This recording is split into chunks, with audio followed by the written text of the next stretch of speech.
नमस्कार। महाभारत को महाग्रंथ माना जाता है जो कि बिल्कुल इस ग्रंथ के साथ न्याय किया गया है। ये महाग्रंथ ही है। पूरे संसार में वो सब है जो महाभारत में है। और जो महाभारत में कुछ चीजें ऐसी है जो संसार में नहीं भी है।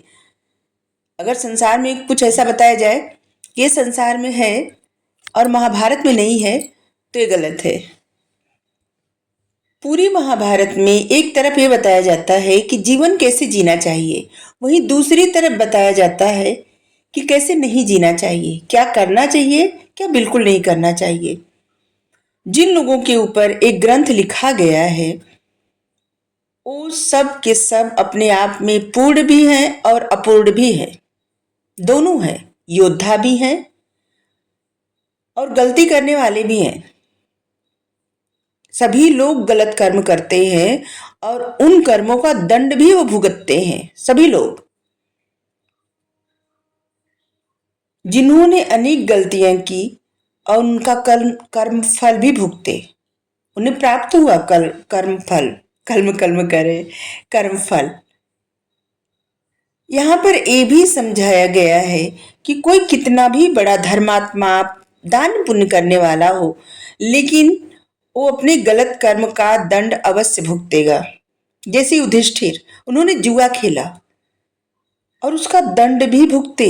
उनको पता था अधर्म है, नहीं खेलना चाहिए, और खेले तो खेले, राजपाट को दांव पे लगा दिए। अपने भाइयों को दांव पे लगाना उनका अधिकार नहीं था, क्योंकि भाई उनके संपत्ति नहीं थे। अपने भाइयों को दांव पे लगा दिए और उससे ज्यादा अधर्म किए, अपने पत्नी को दांव पे लगा दिए। जब वो खुद को हार गए थे तो उन्हें ये अधिकार भी नहीं था कि वो अपने पत्नी को दांव पे लगाएं। और फिर जुआ में अपने पत्नी को दांव पे लगाना, वो सम्राट थे। सम्राट क्या, अगर आम इंसान भी होते तब भी उनको वो दंड भुगतना पड़ता, और इसीलिए उनको दंड भुगतना पड़ा। और कर्ण, बहुत सारे लोगों के मन में ये प्रश्न उठता है कि कर्ण के साथ छल हुआ, मारा गया कर्ण छल से, कर्ण के साथ अन्याय हुआ है बचपन से, वगैरह वगैरह। सब लोग सिखाते हैं ना कि बचपन से कर्ण को ये नहीं मिला, वो नहीं मिला। बचपन कितना अजीब था कर्ण का। क्या कृष्ण भगवान के बचपन से ज्यादा अजीब कर्ण का बचपन था? फिर भी कर्ण बार बार अपने बचपन का बताते थे कि उनके बचपन में हुआ, उनके साथ अन्याय हुआ है।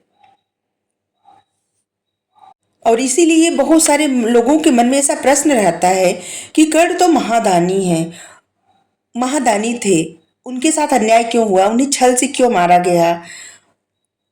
वो राजकुमार होते हुए भी ऐसा जीवन जिए।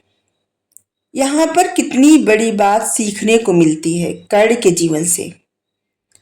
अगर कोई व्यक्ति ऐसा है जिसे पता नहीं कि अधर्म क्या है, धर्म क्या है, ऐसा व्यक्ति अगर कोई अधर्म करता है तो उसको अपने कर्म का दंड उतना नहीं मिलता, क्योंकि उसे पता नहीं रहता कि धर्म क्या है, अधर्म क्या है। लेकिन जो अच्छे से जानता है धर्म क्या है और धर्म क्या है, कर्म क्या है और कर्म का फल क्या है, कर्ण को पता था धर्म क्या है, अधर्म क्या है। वो बहुत अच्छे से जानते थे, फिर भी वो अधर्म का साथ दिए। सिर्फ इतना ही नहीं, वो अधर्म किए, छल भी किए। जैसे उन्होंने अपने गुरु को अंधकार में रखा। जब उनको पता चल गया था कर्ण को कि वो क्षत्रिय हैं, उनको अपने गुरु को बता देना चाहिए था। गुरु को अंधकार में रखे, ये छल हुआ गुरु के साथ। और गुरु के साथ छल करना ये तो अधर्म है।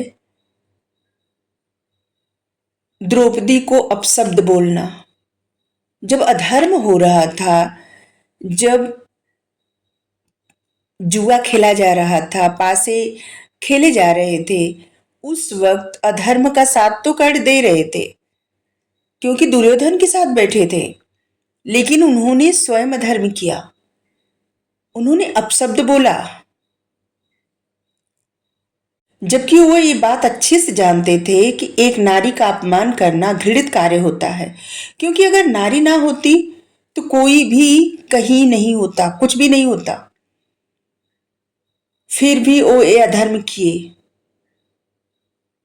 और सिर्फ इतना ही नहीं, एक 16 वर्ष का बालक अभिमन्यु जो चक्र में जाते हैं, चक्रव्यूह में जाते हैं, और वहां पे सभी लोग उनको घेर करके वो निहत्थे हो जाते हैं और सब घेर के मारते हैं।